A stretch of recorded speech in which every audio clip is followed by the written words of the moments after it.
Looking for a guaranteed way to create content that resonates with your audience? Start a podcast, interview your ideal clients, and let them choose the topic of the interview. Because if your ideal clients care about the topic, there's a good chance the rest of your audience will care about it too. Learn more at sweetfishmedia.com. You're listening to B2B Growth, a daily podcast for B2B leaders. We've interviewed names you've probably heard before, like Gary Vaynerchuk and Simon Sinek, but you've probably never heard from the majority of our guests.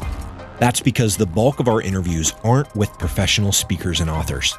Most of our guests are in the trenches leading sales and marketing teams. They're implementing strategy. They're experimenting with tactics.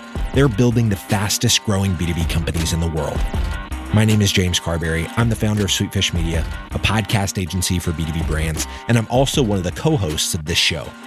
When we're not interviewing sales and marketing leaders, you'll hear stories from behind the scenes of our own business. We'll share the ups and downs of our journey as we attempt to take over the world. Just kidding. Well, maybe. Let's get into the show.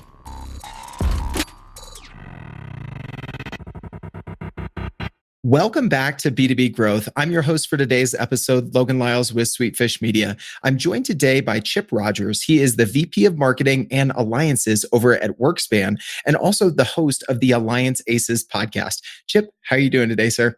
Good, Logan. Glad to join you. Yeah, absolutely. Thank you so much for coming on the show, Chip. Full transparency, Chip, you and your team are a customer of ours here at Sweetfish. I really appreciate you joining this episode in our content-based networking series where we're talking about how people are using collaboration on content to build relationships with their ideal clients, current customers, referral partners, and strategic partners in their industry. So we're going to be talking about a strategic way that you guys have been following up interviews to capitalize on the relationship opportunity that happens when you interview someone on your podcast. But before we get into all of that, Chip, I would love for you to give listeners a little bit of background on yourself and what you and the team at WorkSpan are up to these days.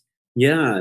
Thanks, Logan. I'm with WorkSpan, and WorkSpan is an ecosystem cloud network. And what that means is that we feel like there's a whole group of professionals that are managing partner relationships with, in some cases, they're like alliance managers, and they're managing these strategic alliances. And the market today is so competitive that companies are putting together, and they need to be very agile in putting together new relationships and new partnerships very quickly. And what you end up with is a sort of complex set of relationships and partnerships that need to engage very quickly with the market. And there has been no solution to go do that.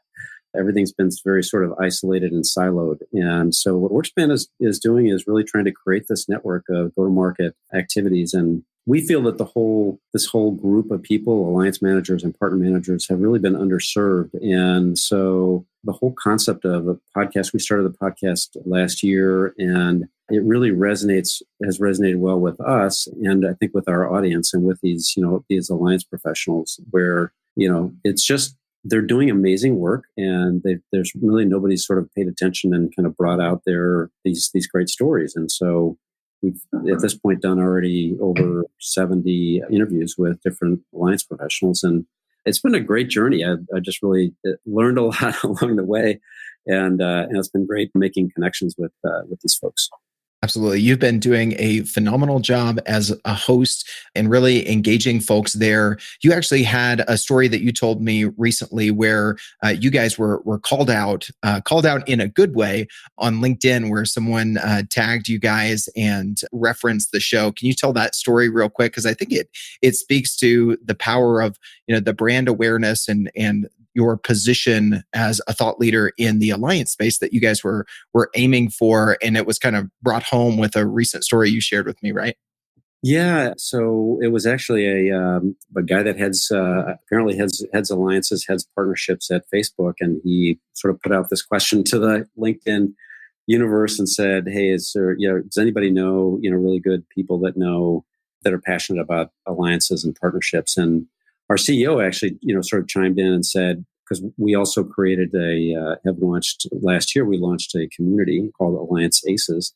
allianceaces.com, and our CEO chimed in and just said, hey, we have a lot of folks on allianceaces.com that are very passionate about it, which was great to begin with. But then someone that I've never met before just said, Mayank and his team, Mayank is our CEO, Mayank and his team at WorkSpan are always talking to the best people in the business. Good place to start.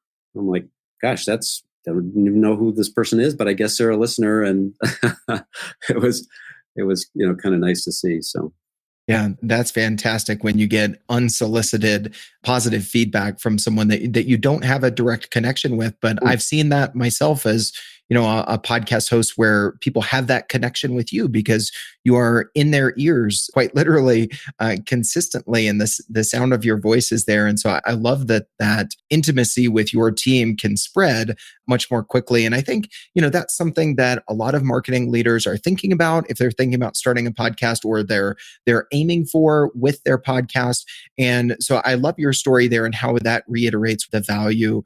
One of the points of value that a lot of folks are looking for out of their podcast.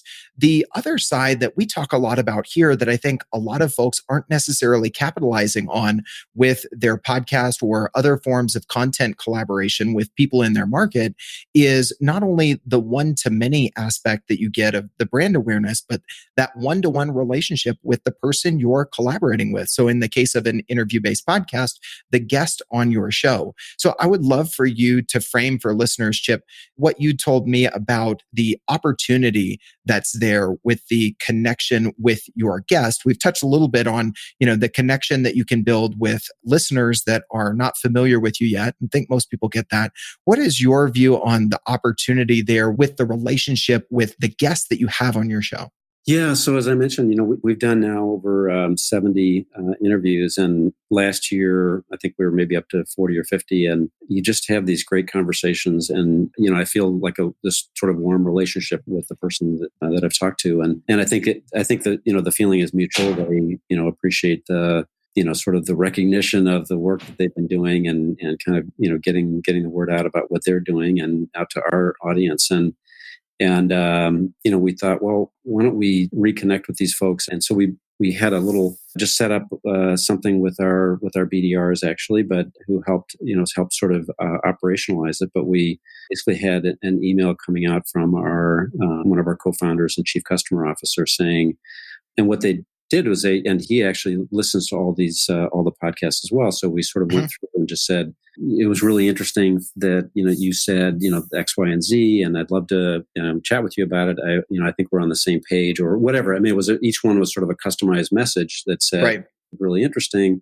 And gosh, we had just a great response. We just looked at it again recently, and we've had over the course of where we are right now, we've had like a 50% response, rate where the person just said, yeah, that'd be interesting. I'd like to talk. And, then we sort of set up the call and have a conversation and sort of go from there. But it's been just a great way to sort of, continue the conversation and sort of, and these are not customers, right? I mean, some are, but most are not. And so it's, or weren't at the time that we did the podcast. And so it's really been a great way to sort of have this very, warm, personal relationship develop.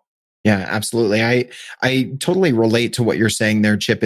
There is a natural connection with the person that you're interviewing because you're talking about, their struggles, the solutions that they're finding, the ways that they're finding wins, or maybe unpacking a failure. And so there's an opportunity for a connection there. And there's also, a warmth out of the appreciation that they feel for you highlighting them and taking the time to do that on your show. The other part of it as well is there's an opportunity for some natural awareness of your brand that doesn't have to be very salesy, right? It just naturally comes up what you do in conversation, either, within the context of the interview or as you're prepping or after the interview. Have you found that to be true as well? Yeah, I've just had these experiences, and similar to what we were talking about earlier with LinkedIn, I was at an event recently, an SAP event, and ran into a guy that I had spoken with in just in a conversation. We'd sort of been introduced, and he said he leads alliances for a large system integrator company, about like a $2 billion company. And he said, Chip, he said, I love your podcast. He said, because he was new in the role. Mhm. And he said, I've been listening to listening to all these because you're talking to alliance professionals, and I'm picking up everyone that I talk to, everyone that I listen to, I pick up a new idea. And he said, I've got my leadership meeting next week. And he said, I'm going to tell all of them that they have to start listening to the podcast. So I'm like, That's fantastic. yeah. It's a little personal viral thing happening there. So. Right. I love that. So let's talk about the process that you guys have instilled. So you have members of your team listening in to the interviews and trying to take a key moment that someone else on your team, usually on your executive team, that they would identify with and be able to speak to, and using that as a conversation starter to do outreach and schedule a next step. So those nuggets of the interview are being used as that next conversation starter. Tell us a little bit about how you guys do that, the timing of it, those sorts of things. You mentioned the 50% response rate, which is phenomenal. I know a lot of people that would kill for a 5% response rate for anything going out to prospective customers. But tell me a little bit about how you guys operationalize it, how you're sending those emails, the timing of it, and how you've structured it. Yeah. So first of all, we don't do it right away. We let some time go by, just because I think that, if it's sort of like, when someone connects to you on LinkedIn and you accept the connection, and like 5 minutes later you get an email, hey, by the way, Right. thanks for connecting. I've got this product to sell. So 500-word response in the LinkedIn message, right? Yeah.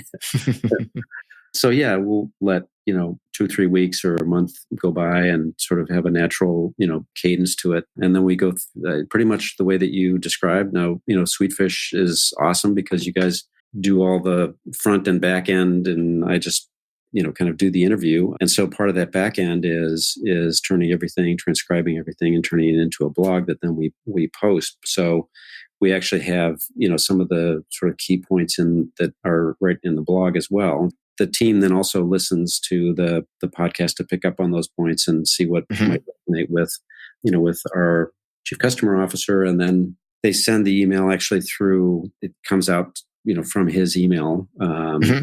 Essentially, we have all of our executives have both a private email and then a sort of a separate one that's a public one that the BDRs have access to.